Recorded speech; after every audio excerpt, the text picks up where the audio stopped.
নুরুল হাসান সোহান যখন আক্ষরিক অর্থেই বাজ পাখির মতো বাতাসে উড়াল দিয়ে ক্যাচটা তালুবন্দি করলেন, তখন সিলেট স্টেডিয়ামের গ্যালারিতে হাততালি দিয়ে উঠলেন এক ভদ্রলোক, গায়ে বাংলাদেশ জাতীয় দলের নতুন ট্রাভেল কিট। এতক্ষণে ক্রিকেট প্রেমীরা নিশ্চয়ই বুঝে ফেলেছেন ইনি আর কেউ নন, টাইগারদের হেড কোচ ফিল সিমন্স।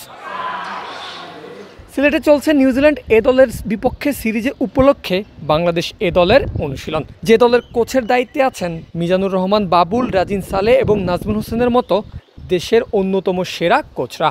তবে প্রশ্ন, সিমন্স এখানে কেন? কারণটি এক কথায় অঙ্গীকার। বাংলাদেশের ক্রিকেট উন্নয়ন আর টাইগার দলকে শক্তিশালী করে ভালো কিছু উপহার দেওয়ার যে প্রতিশ্রুতি সিমন্স দিয়েছেন, তার রক্ষার লক্ষ্যেই ছুটির দিনেও আরাম ফেলে সোজা চলে এসেছেন সিলেটে। যেখানে সাধারণত জাতীয় দলের বাইরে বিকেএসপি কিংবা ফতুল্লাতেও ন্যাশনাল টিমের হেড কোচদের যেতে দেখা যায় না, সেখানে অন্য একটা শহরে এসে এ দলের অনুশীলন পর্যবেক্ষণ করছেন সিমন্স। সকাল সকাল এ দলের ক্রিকেটাররা যখন ওয়ার্ম আপ করছিল, তখনই ন্যাশনাল টিমের ট্রেনার নাথান ক্যালিকে নিয়ে হাজির হয়েছেন মাঠে। নিজের হাতে করে চেয়ার নিয়ে চুপিসারে বসে পড়েছেন গ্যালারির এক কোনায়। এরপরেই তীক্ষ্ণ চোখে খুঁটিয়ে খুঁটিয়ে দেখেছেন বিজয় সোহান নাইমদের প্রতিটি মুভমেন্ট।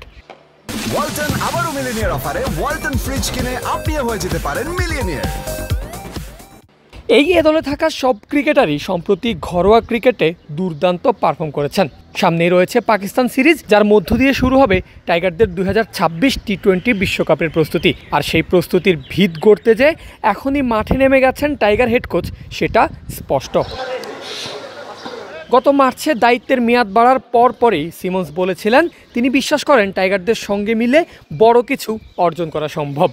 সদ্য সমাপ্ত জিম্বাবুয়ে সিরিজের মধ্যেও তিনি বাংলাদেশের ক্রিকেট ভক্তদের একটু ধৈর্য ধরতে বলেছিলেন, আশ্বাস দিয়েছিলেন ভালো কিছু উপহার দেওয়ার। সিলেটে সিমন্সের এই উপস্থিতি সেই আশ্বাসেরই তো প্রমাণ।